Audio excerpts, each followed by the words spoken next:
फ़ाइज़ का बाप फ़ाइज़ की ये हालत देख के काफ़ी परेशान हो जाता है और कहता है कि मुझे शर्म आ रही है आज तुम्हें अपना बेटा कहते हुए कि तुम अपने मोहसिन से किस तरह ऐसे कर सकते हो। तुम नहीं जानते जब कोई हमारे साथ नहीं था तब सिर्फ़ और सिर्फ़ हरीम खड़ी थी और अब हम ये बात कैसे भूल जाएँ। जिसको सुनकर फ़ाइज़ कहता है कि मैं बस ये कहता हूँ कि आपको इधर नहीं आना चाहिए था। चाहे आप जो मर्ज़ी करते, इस दुनिया से चले जाते आप लोग, लेकिन ये ठिकाना आपको नहीं करना चाहिए था। क्या आप नहीं जानते कि हरीम ने हम सब के साथ क्या कुछ किया था? आखिर कैसे आप इतना बड़ा धोखा खा सकते हैं? आँखों देखी मक्खी कैसे निकल सकते हैं? लेकिन जी अब देखेंगे शदीद गुस्से में आ चुका है अब उसका बाप भी और कहता है कि मुझे समझ ही नहीं आ पा रही कि आखिर तुम्हारी माँ ने तुम्हारा क्या दिमाग भर दिया है। तुम्हारे दिमाग से ये फितूर निकल क्यों नहीं रहा और तुम क्यों ये बात को नहीं सोच रहे हो। मुझे बेहद अफसोस है तुम पर, मुझे शर्म आ रही है आज तुम्हें अपना बेटा कहते हुए। वो बहुत परेशान होता है, लाइबा भी बहुत रोती है और कहती है भाई कि आखिर आप क्या सोच रहे हैं, क्या कर रहे हैं। आप ऐसा कैसे कर सकते हैं किसी के साथ, किसी की ज़िंदगी को सरा तमाशा कैसे बना सकते हैं। एक इंसान जिसने हमारी इतनी मदद की, हमारा सहारा बने, आप उनके साथ ये सलूक करेंगे। आगे से वो कहता है कि तुम्हें कुछ भी नहीं पता और ना ही तुम हकीकत जानती हो, इसलिए बेहतर यही है चुप रहो। लेकिन लाइबा को भी आज अपनी खामोशी तोड़ देनी चाहिए और सब कुछ बता देना चाहिए कि उसकी माँ ने कितनी चालबाजी के साथ ये सब कुछ किया है और कितनी चालबाजियाँ की हैं। अब उसको ये सारा कुछ खोल के बता देना चाहिए ताकि मज़ीद इसकी ये चालाकियाँ काम ना आ सके और मज़ीद ये लड़की जो है, औरत जो है, वो किसी की ज़िंदगी ना तबाह कर सके, क्योंकि इसने एक साथ कई घर उजाड़ दिए हैं, बहुत से लोगों को ज़लील और रुस्वा किया है। उसको इसके की सज़ा ज़रूर मिलनी चाहिए, लेकिन वो समझ रही है कि उसकी सारी जो बातें हैं वो छुप कर रह जाएंगी और कोई उसकी बात नहीं खुलेगी। लेकिन ये उसकी बहुत बड़ी गलतफ़हमी है, जो वो सोच रही है ऐसा कुछ नहीं होने वाला है।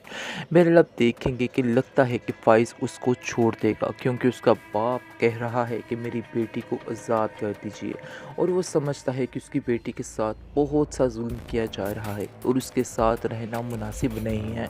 अब उसको समझ आ चुकी है तो उनको कहता है कि आप इसको छोड़ दें और वैसे भी फ़ाइज़ को इसे छोड़ ही देना चाहिए, क्योंकि उसकी ज़िंदगी अजीरन हो चुकी है, क्योंकि वो इतना ख़्याल करके फिर भी अकेली रह गई और फिर भी उसको बातें सुनने को मिल रही। ये इसकी आखिरी बातें हैं, बस वही करने आया था और वही कर रहा कि है। मज़ीद अब इन लोगों की बातें जो हैं वो मैं बर्दाश्त नहीं करूँगी। मैंने इनकी बहुत खिदमत की लेकिन फिर भी मुझे कुछ भी नहीं मिला, कोई चीज़ हासिल नहीं हुई है सिवाय इसके निदामत के। अभी तक वो लोग मेरे बारे में ऐसा ही सोचते हैं जैसा कल सोचते थे कि वो कहता है कि चलो जो बातें थी वो ठीक है, लेकिन एक पल के लिए भी अब हम लोग इधर नहीं रहेंगे। खैर जितनी देर इन लोगों ने हमें यहाँ पे रखा हम इनका शुक्रिया अदा करते हैं, लेकिन मज़ीद इन लोगों की तरफ हम नहीं रह सकते। बहुत ज़्यादा गुस्से में आ जाती है हरीम और कहती है कि हाँ ठीक है, मैं खुद आप लोगों से कोई रिश्ता नहीं रखना चाहती, मैंने तो पहले ही ये बात कर दी थी। ऐसे होना भी ऐसा ही चाहिए, फ़ाइज़ लोगों के साथ तो बिल्कुल इसको रहना ही नहीं चाहिए। और दूसरी तरफ ज़िल्ले हुम्मा भी अल्लाह को जब प्यारी हो गई और वैसे भी अब इसको सीधा जाना चाहिए उधर और जाकर अपनी ज़िंदगी उधर ही बसानी चाहिए, क्योंकि मुदस्सिर की माँ की ख्वाहिश तो वैसे भी पूरी हो गई कि वो चली गई। और उसके बाद दूसरे नंबर पे आप देखेंगे कि अब उसको ज़हन है कि जल्दी से बस वहाँ से हरीम की जान छूटे और हरीम इस घर में आ जाए, क्योंकि वो हरीम से बेहद प्यार करती है बिना किसी लालच के। लेकिन वो चाहती है कि मुदस्सिर की ज़िंदगी फिर से बात हो जाए, फिर से वो अपनी ज़िंदगियों में खुश रहे, बस और कुछ नहीं। फ़ाइज़ की आंखों से शक की पट्टी अभी तक नहीं जा रही, अभी तक वो ऐसे ही हरीम पे शक कर रहा है और समझ रहा है कि हरीम ही गलत है। लेकिन अभी तक उसको अंदाज़ा नहीं है कि उसकी माँ ने क्या क्या चालें चली हैं और इन दोनों को अलहदा करने के लिए क्या दिमाग भर के रख दिया है फ़ाइज़ का। फ़ाइज़ को जब इस चीज़ का पता चल जाएगा तो वो बहुत ज़्यादा परेशान होगा, लेकिन उसके बाद कुछ नहीं आएगा, क्योंकि वो जो कर रहा है बहुत ही गलत कर रहा है। इतनी बेतबारी इस रिश्ते में नहीं होनी चाहिए थी। इंसान जिसके साथ रहता है इसको इतना तो जांच लेता है कि ये इंसान किस किस्म का है। खैर जी, ये तो ऊपर की बातें हैं तो आपको बताते चले, फ़ाइज़ को ऐसा नहीं करना चाहिए था।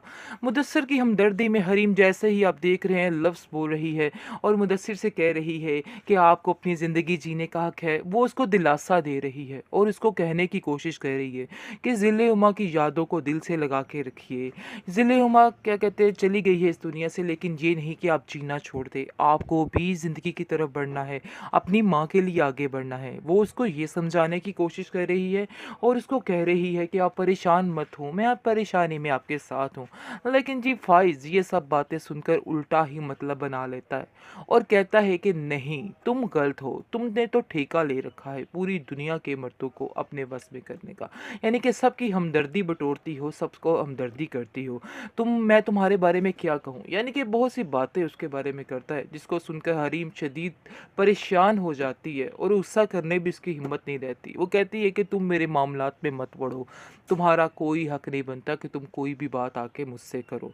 मुदस्सिर को भी काफ़ी गुस्सा आता है। मुदस्सिर कहता है कि आप किस किस्म की बातें कर रहे हो और किस लहजे में उससे बात कर रहे हैं। आपको इस तरह की बातें करना ज़ेब नहीं देता है।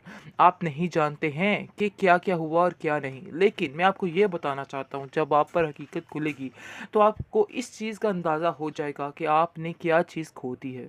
आगे से आप देखेंगे कि फ़ाइज़ उसको कहेगा कि आपने तो पाली है, यानी कि आपने तो शुक्र किया है कि आपकी बीवी की डेथ हो गई और आपका रास्ता जो है वो साफ़ हो चुका है।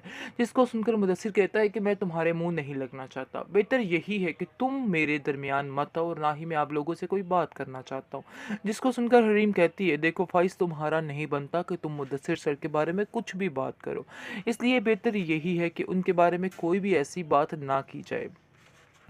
खैर अब देखेंगे कि जैसे ही घर पे आता है फ़ाइज़ तो देख के लाइबा बहुत हैरान होती है और बहुत रोती है और कहती है कि भाई आप नहीं जानते हैं कि कितनी मदद की है इस हरीम ने हमारी और आप बिला वजह इसको कसूरवार ठहरा रहे हैं और इसको गलत साबित कर रहे हैं। ऐसा कुछ भी नहीं है। इस बुरे वक्त में सिर्फ और सिर्फ हरीम भाभी के अलावा कोई भी हमारे काम नहीं आया है। लेकिन फ़ाइज़ अभी कहाँ सुनने वाला है। ताज़ा ताज़ा उसकी आंखों पे पट्टी बंधी हुई है और वो देख के आ रहा है कि हमदर्दी बटोर रही है मुदस्सिर की वो। इसलिए अब देखेंगे कि वो कहता है कि चलो जो बातें थी वो ठीक है, लेकिन एक पल के लिए भी अब हम लोग इधर नहीं रहेंगे। खैर जितनी देर इन लोगों ने हमें यहाँ पे रखा, हम इनका शुक्रिया अदा करते हैं, लेकिन मज़ीद इन लोगों की तरफ हम नहीं रह सकते। बहुत ज़्यादा गुस्से में आ जाती है हरीम और कहती है कि हाँ ठीक है, मैं खुद आप लोगों से कोई रिश्ता नहीं रखना चाहती, मैंने तो पहले ही ये बात कर दी थी। ऐसे होना भी ऐसा ही चाहिए। फ़ाइज़ लोगों के साथ तो बिल्कुल इसको रहना ही नहीं चाहिए। और दूसरी तरफ ज़िल्ले-ए-उम्मा भी अल्लाह को जब प्यारी हो गई और वैसे भी अब इसको सीधा जाना चाहिए उधर और जाकर अपनी ज़िंदगी उधर ही बसानी चाहिए, क्योंकि मुदस्सिर की माँ की ख्वाहिश तो वैसे भी पूरी हो गई कि वो चली गई और उसके बाद दूसरे नंबर पे आप देखेंगे कि अब उसको ज़हन है कि जल्दी से बस वहाँ से हरीम की जान छूटे और हरीम इस घर में आ जाए, क्योंकि वो हरीम से बेहद प्यार करती है बिना किसी लालच के। लेकिन वो चाहती है कि मुदस्सिर की ज़िंदगी फिर से बात हो जाए, फिर से वो अपनी ज़िंदगियों में खुश रहे, बस और कुछ